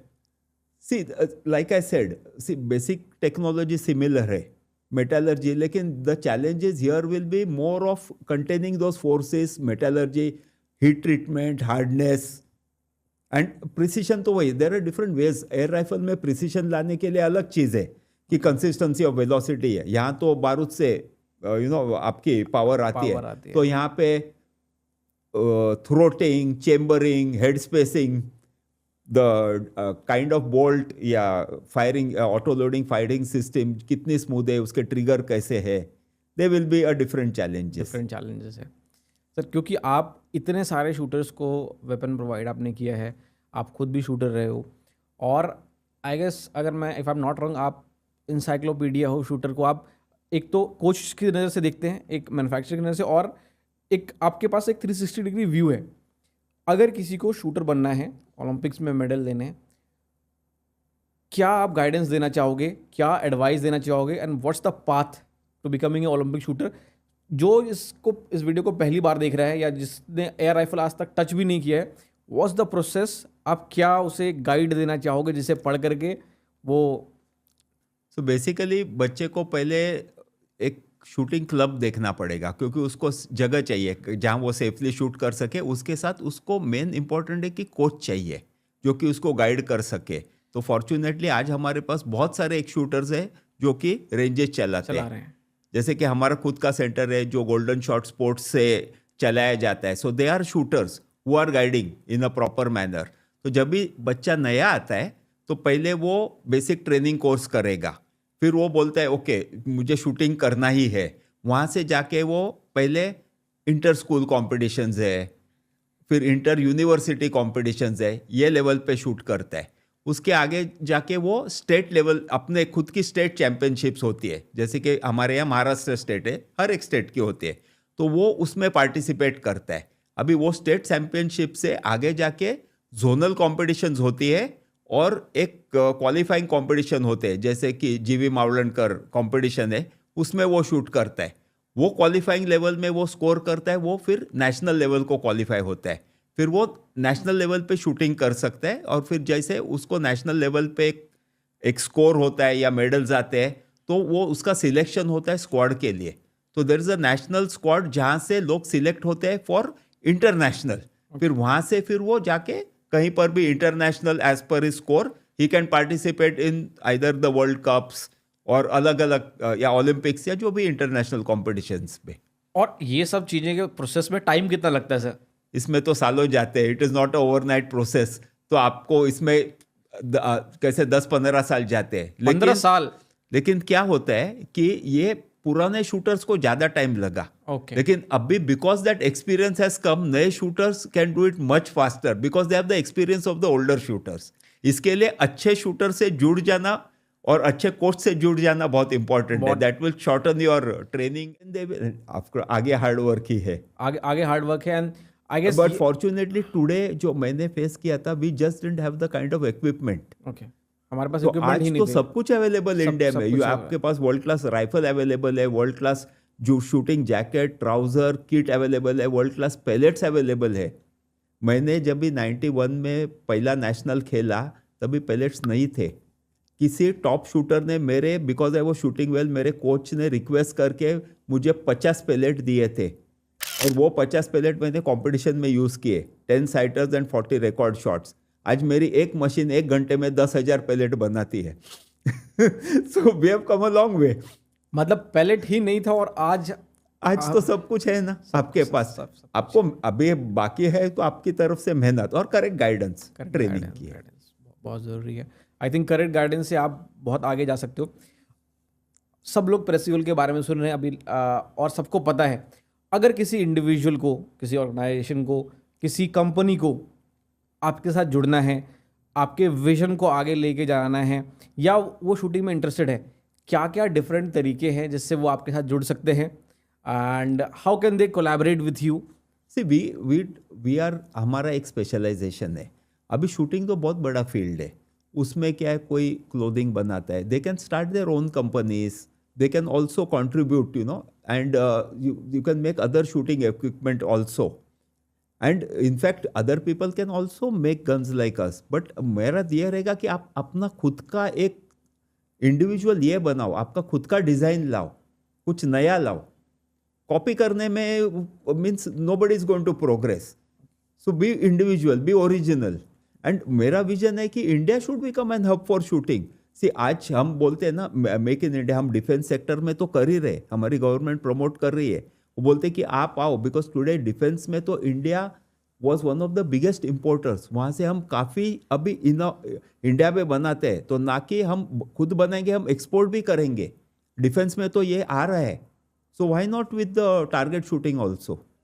वाह, मतलब आप चाहते हो कि इंडिया जो है शूटिंग का हब बन जाए। दुनिया में अगर कोई शूटिंग के बारे में सोचे तो वो इंडिया के बारे में ही होना चाहिए। एंड आपने बोला कि और भी लोगों को प्रोडक्शन स्टार्ट करना चाहिए, अपना कुछ नया लेके आना चाहिए, नए डिज़ाइन, क्योंकि लोग जब आएंगे तो I it think is a win win for the end user, and for the user, market. हाँ मेरे ख्याल से। और अगर कोई मैन्युफैक्चर करना स्टार्ट करता है, एंड जैसा कि सर ने बताया, यू आर ऑलवेज देयर, अगर किसी को कोई गाइडेंस चाहिए आप सर तक पहुंच सकते हैं।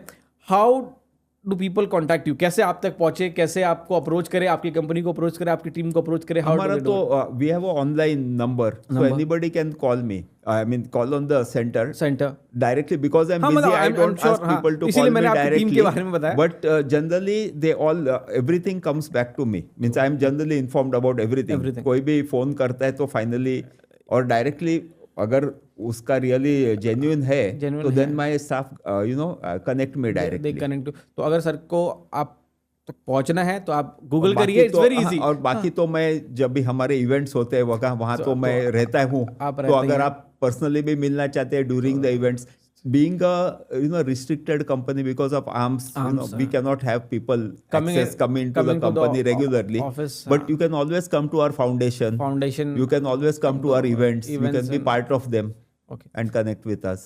तो जैसा कि आपने देखा कि सर के पास एक बड़ा विजन है, सर चाहते हैं कि और भी लोग प्रोडक्ट बनाएं या शूटिंग से जुड़े, एंड आई गेस अगर हम लोग सब अपने अपने पार्ट को अच्छे से प्ले करें, थोड़ा सा रिस्पॉन्सिबल बन जाए, तो एक और सवाल था सर, मैं इसको ऐड ऑन करना चाह रहा था एंड करने से पहले।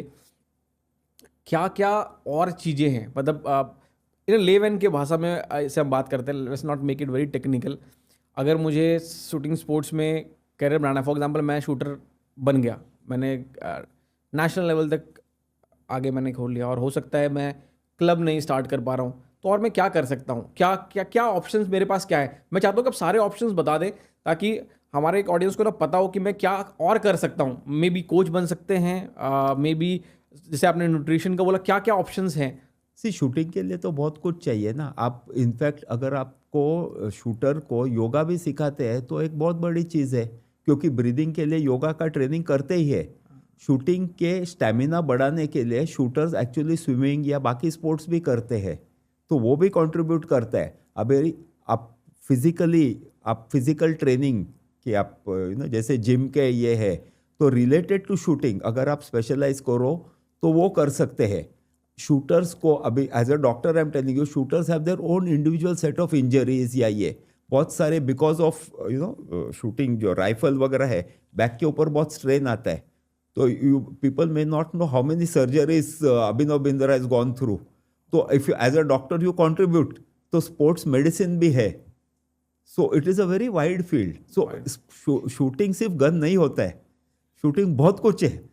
वाह, मैं इतना सारा सर आपके पास नॉलेज है, मैं एक बार में तो बैठ करके हासिल करना बहुत मुश्किल है, और मैं लिटरली चाहता हूँ कि दिन भर आपसे बातें कर सकूँ, और आई एम श्योर कि आप बहुत बिजी हैं और आपने इतना टाइम मुझे दिया। तो आज के लिए हम इसे यहीं पे ख़त्म करना चाहेंगे, ऑल्दो मैं नहीं चाहता हूँ इसे यहाँ रैप अप करें।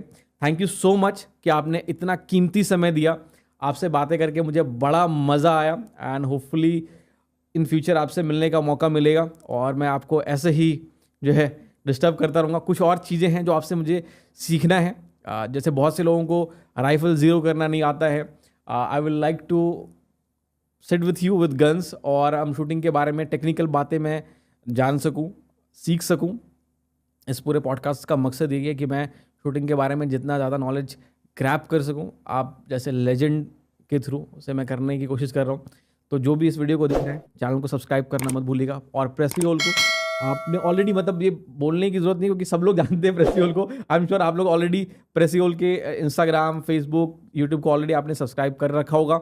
वहाँ पे बहुत सारे कॉम्पिटिशन्स होते हैं और बहुत सारे इवेंट्स सर कराते हैं जहाँ पे आप जा करके गन से कम्पीट कर सकते हैं। तो thank you so much sir for having us, thank you so much for being here, having us. मैं आपको बोलना मुझे बोलना चाहिए कि thank you so much for coming sir, and thank you for having me and letting me put telling about ourselves too and making हमारा भी, मैं भी चाहता हूँ कि मैं लोगों को अपनी बात, दिल की बात बता सकूँ, तो आपके माध्यम से आपने मुझे मौका दिया, इसके लिए बहुत धन्यवाद। Thank you so much sir, thank you.